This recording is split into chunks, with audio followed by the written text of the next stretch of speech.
The Signal Oil Program, The Whistler.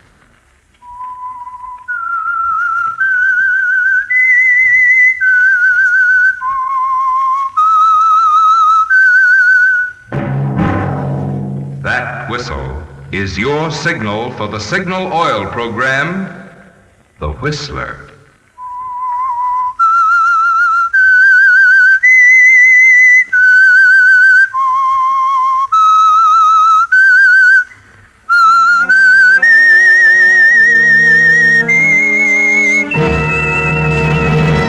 I am the Whistler, and I know many things, for I walk by night. I know many strange tales hidden in the hearts of men and women who have stepped into the shadows. Yes, I know the nameless terrors of which they dare not speak. Yes, friends, it's time for the Signal Oil Program, The Whistler, rated by independent research, the most popular West Coast program. In gasoline, you know, it takes extra quality to go farther. And Signal is the famous Go Farther gasoline. So look for the Signal circle sign in yellow and black that identifies Signal service stations from Canada to Mexico. And now the Whistler's strange story. A woman's privilege.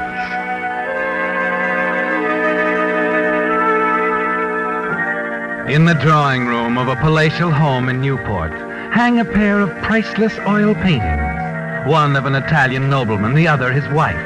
The surfaces are cracked, the frames old and worm-eaten, but the colors are as fresh and brilliant as if they were painted yesterday. There's a strange connection between the paintings and a sordid, ugly scene in a New York police station not far from the East River. It was very late, and in the next room a homicide lieutenant was grilling a suspect. The charge was murder. Any luck? Yeah, he's coming along. Ready to get to him? Give him 5 more minutes. The guy's ready to break now. Huh. You know, I can't help feeling there's more to this than the guy's telling. Something that maybe even he doesn't know.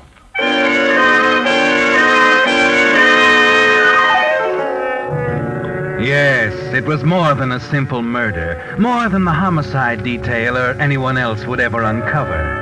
It was the story of a traveling art broker named John Winters, of a casual trip to the picturesque Italian seaport of Venice, of the unbelievable, stunning moment in his hotel room when a quiet little artist named Giulio Donati put $250,000 in the palm of his hand. Well, Senor Winters, what do you think? Well, it's pretty hard to believe, Donati.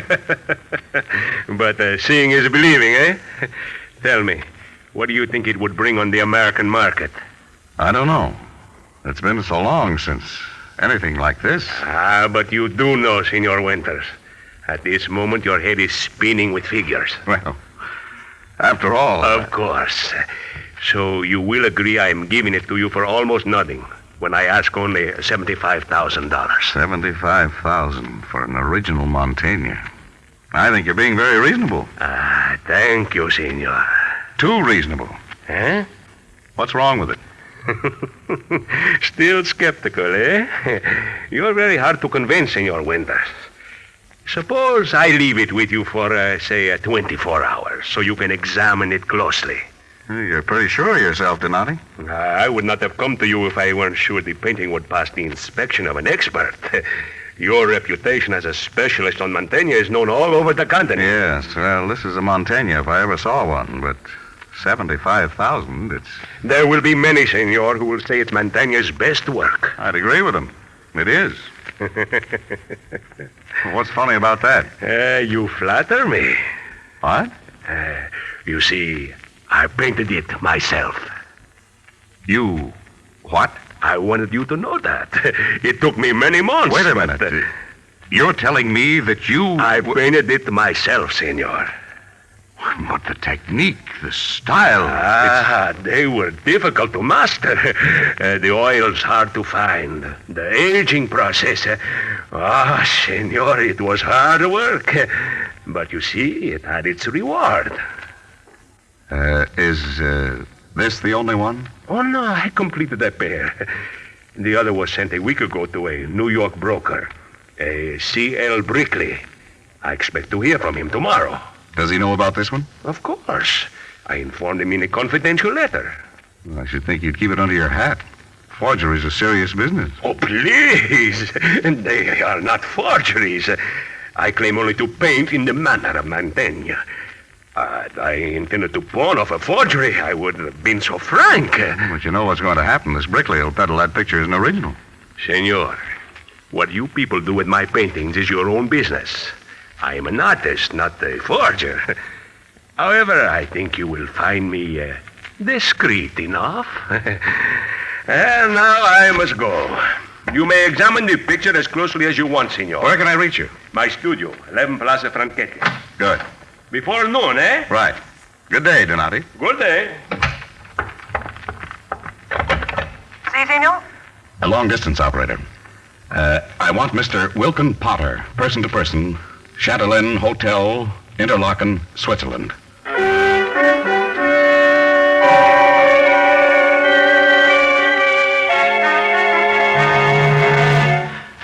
Wait a minute, Potter. I'll tell you again. It's the McCoy, an original Mantegna. He's pulling your leg. No one in his right mind would let a Mantegna go for $75,000. I told you, he doesn't know what he's got. The artist only produced 35 paintings in his life. They're all catalog winners. There's no such thing. I saw it with my own eyes. Are you telling me I don't know a Mantegna when I see one? What about this Brickley? He bought the mate to it. But, John, I just can't believe... All right, Potter. If you don't want to advance me the money, there's plenty of others. Don't do that. All right, John, it's a deal. Call me when you've closed and I'll wire the money. Well, that's better. You'll hear from me in a couple of hours.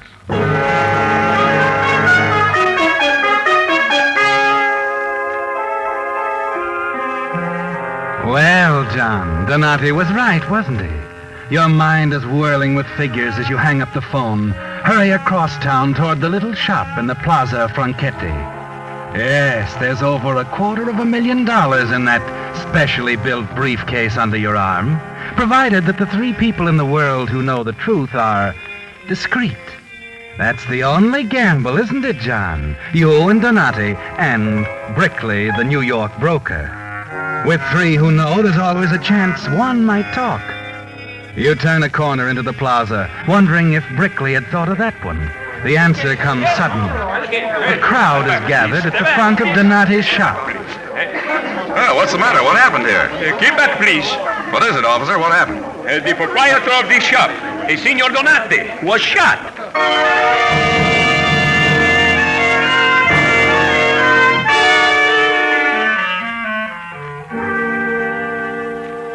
This you, Potter? Yes, John, go ahead. Looks like the deal's off. What happened? We were a little late. Brickley got there first, huh? Yeah, Brickley got there first. Well, thanks for the offer, Potter, but I won't need the money now. I'm on my way to New York.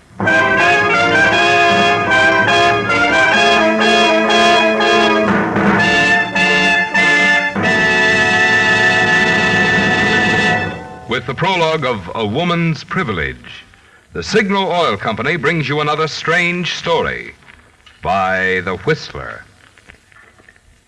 $100 is a lot of money.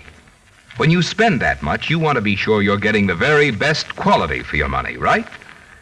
Well, if you're an average driver, you spend about $100 a year for gasoline.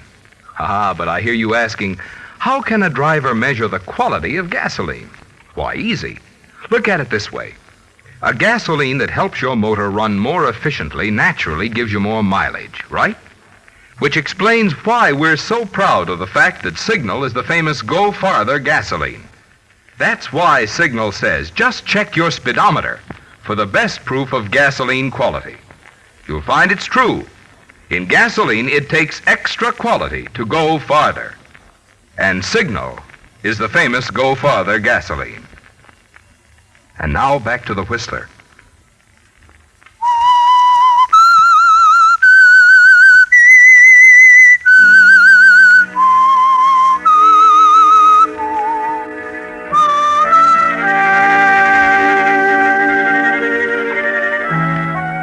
It's only 3 days from Venice to New York by plane. But it seems a great deal longer, doesn't it, John? You try to concentrate on other things, but your mind keeps going back to your suitcase in the luggage compartment, to the masterful piece of forgery sewed in its lining that will bring at least $250,000 on the American market. Yes, Donati was clever, wasn't he, John? Too clever. And to you, at least, it's clear that this Brickley, whoever he is, knew that a clean deal could never be made if the secret of the forgery were shared. And that, of course, added up to Donati's murder.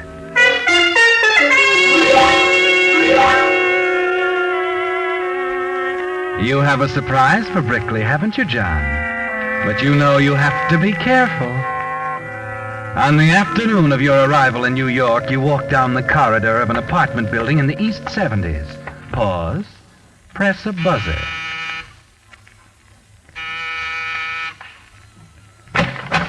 Yes? I'm looking for Mr. C.L. Brickley. Oh, what did you wish to see Mr. Brickley about? A personal matter. Is he in? Just what is it you're selling, Mr. Winters, John Winters. Well, I'm really not selling anything. I guess this suit does need pressing, but it's really not that bad, Miss... Brickley?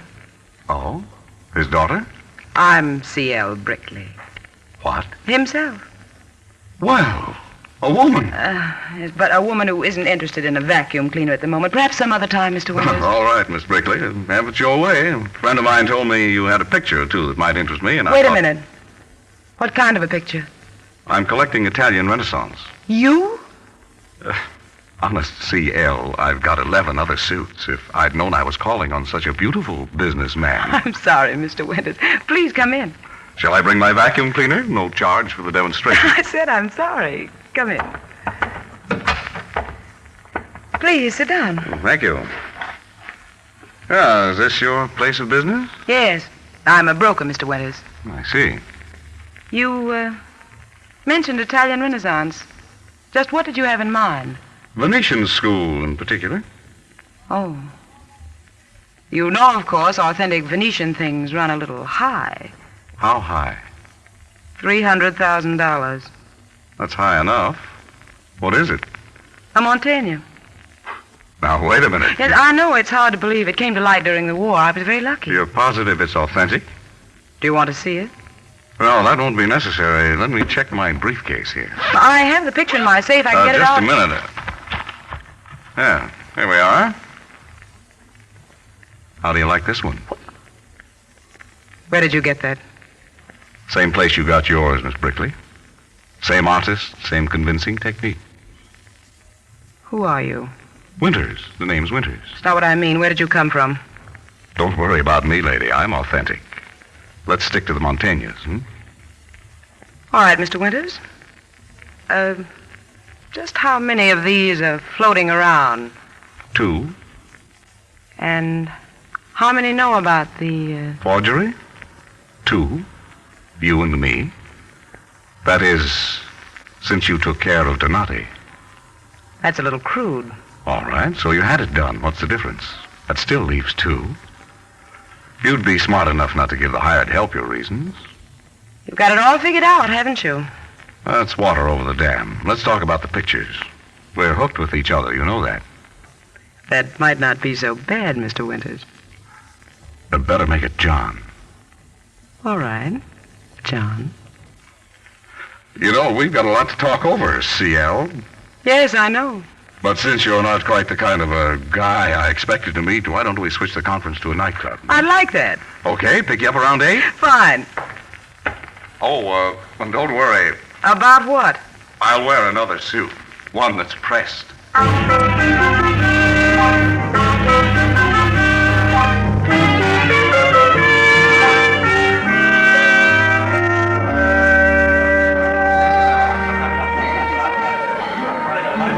C.L., you don't dance at all like a stuffed shirt.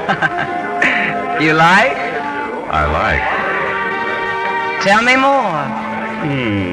Not at a business contract. Oh, that again. Ray Brickley! Oh, Why, darling, where you been? Hello, Mrs. Carlton.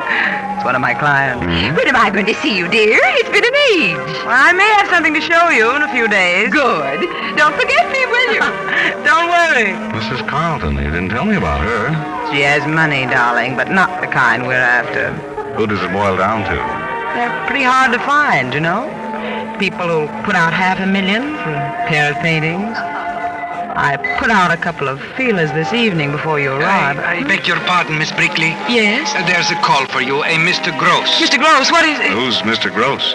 He's, one of the clients I told you about. He said it was quite important, miss. Yes, of course. Excuse me, John. I'll be right back.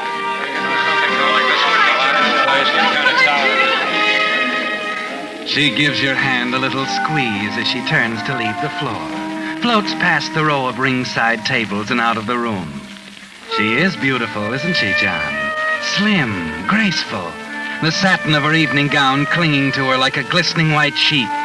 And for the moment, you forget everything else. The Montaignes, the $500,000, the wealthy client, everything. Everything, that is, except that you're dealing with a killer who's as sure as you are that those paintings can never be sold as long as there are two minds in the world who know they're forgeries. If only she weren't so breathtaking, so beautiful. What's on your mind, John? Don't get up. Miss me? Naturally. What about Mr. Gross? Oh, that was nothing. You said he was a client. What's on his mind? Oh, he's interested in Renaissance art, you know. Good. He knows about the Montaignes? More or less. What do you mean, more or less? I told him I had something that would interest him. Make an appointment? Yes. As I told him I'd get in touch with him in a day or two. Oh, let's forget about business for now, shall we? The music's so wonderful. And I do love to dance with you, John.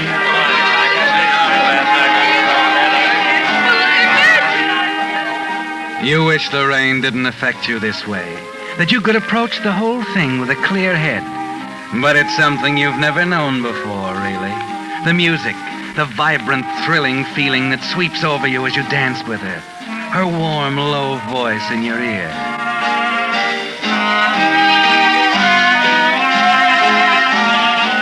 But no matter how much you tell yourself that business is business, the feeling's still there the next morning when you arrive at her apartment. You pause for a moment before you ring.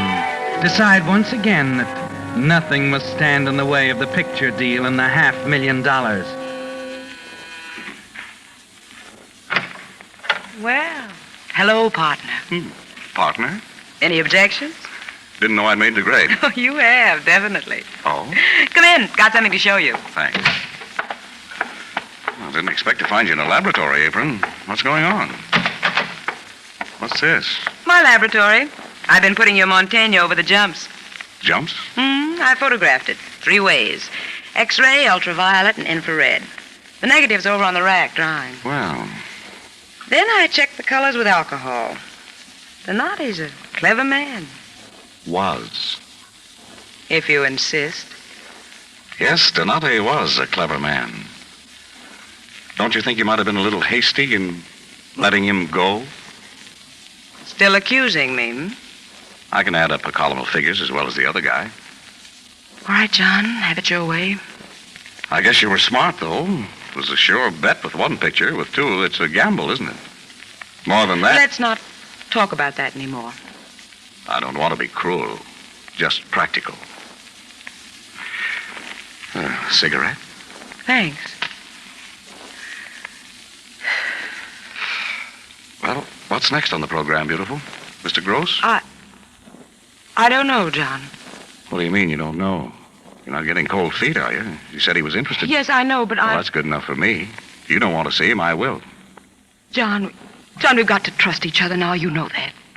Just make an appointment with that guy for me. I want to see him. John, I don't know why I'm saying this. I've never said it before, but What is it? we could be awfully good friends. Yeah, that's wonderful. I'm very flattered. I got to be careful, though, you know. Playing with dynamite. John, I'm talking about Donati. You did it once. You could do it again. I'm talking about us and what good friends we could be. We'll discuss that at length after you get the pictures.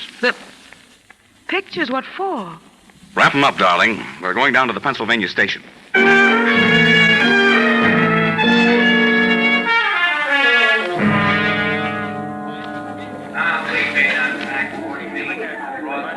Yes, sir? I want to check this package. John, what are you doing? Just a minute, Dora. Here you are, clerk.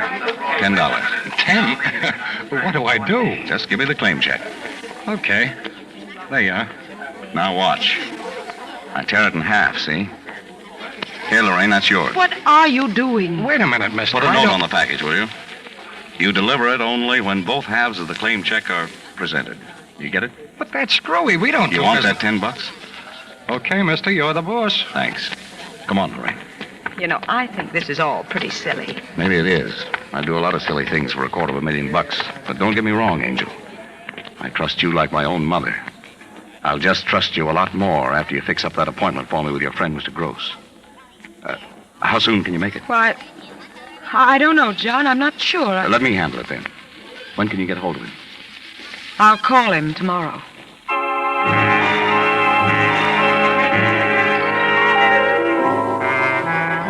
It isn't easy, is it, John?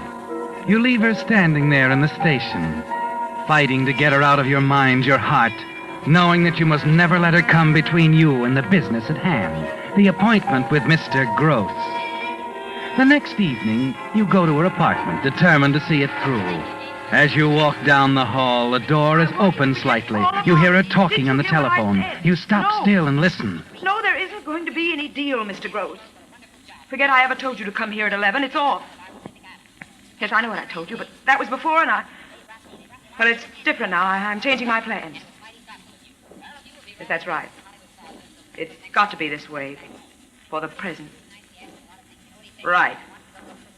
Goodbye. You stand there for a full minute thinking, then make up your mind. Two can play that kind of a game, can't they, John? And you know the one who wins is the one who gets there first.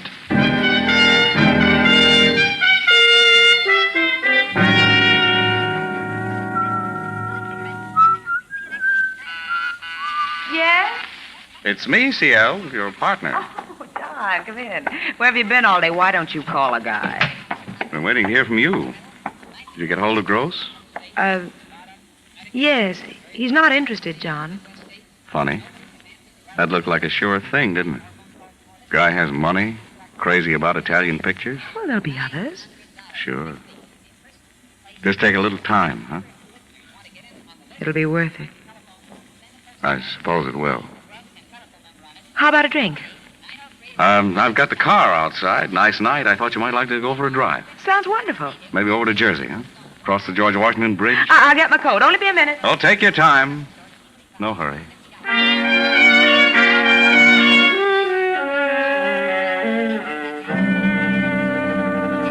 It doesn't take long, does it, John? Now that you've made up your mind to it. Just a few miles of riding, talking idly, with the automatic hidden down beside you in the seat. Occasionally you glance from the road at her beautiful face in the moonlight. That's something you'll never forget. That face, with the moonlight working magic with her hair. It even looked beautiful a half hour later, when you looked at it for the last time. Only then it was very still, with the quiet wax-like beauty of death.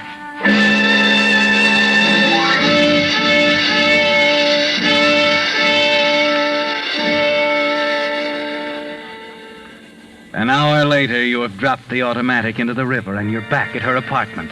Both halves of the claim check in your pocket, going through the wastebasket next to the telephone. Find that thing. Ah, here it is. A little slip of paper with the name Gross and the telephone number.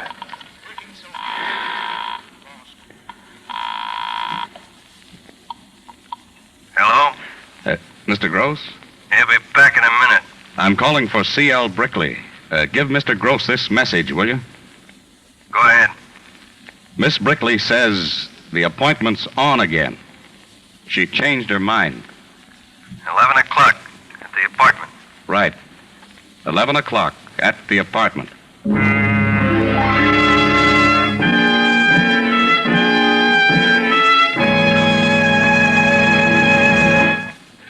Let me give you a little tip.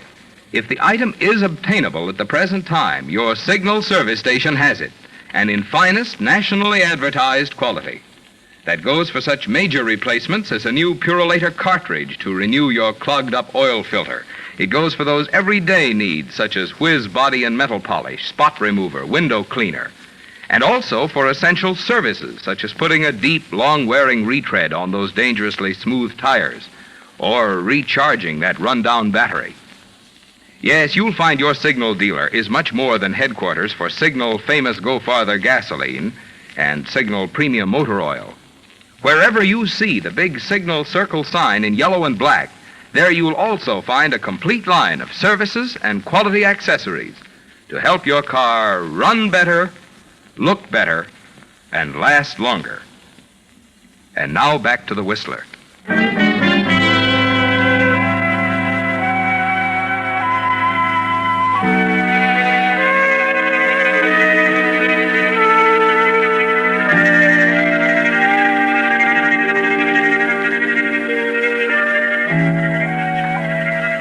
Yes, it was a long trail that finally ended in that police station near the East River. A trail that began in Venice with an artist who painted a pair of pictures in the manner of Montaigne and died because of them.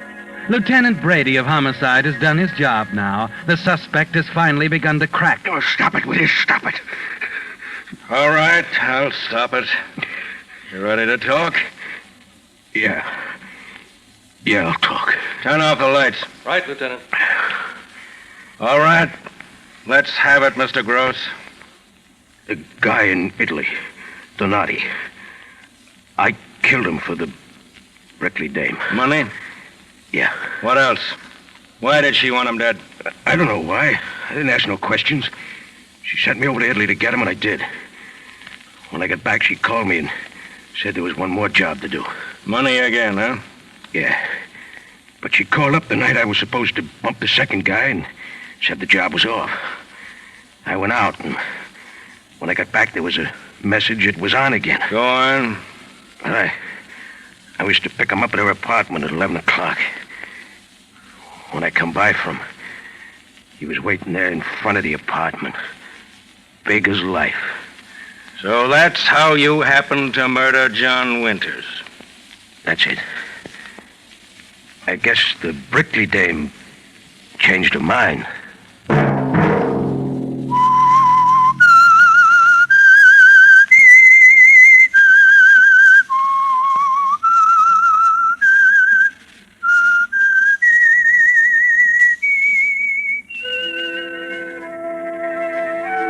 Let that whistle be your signal for the Signal Oil program, The Whistler, each Monday at 9.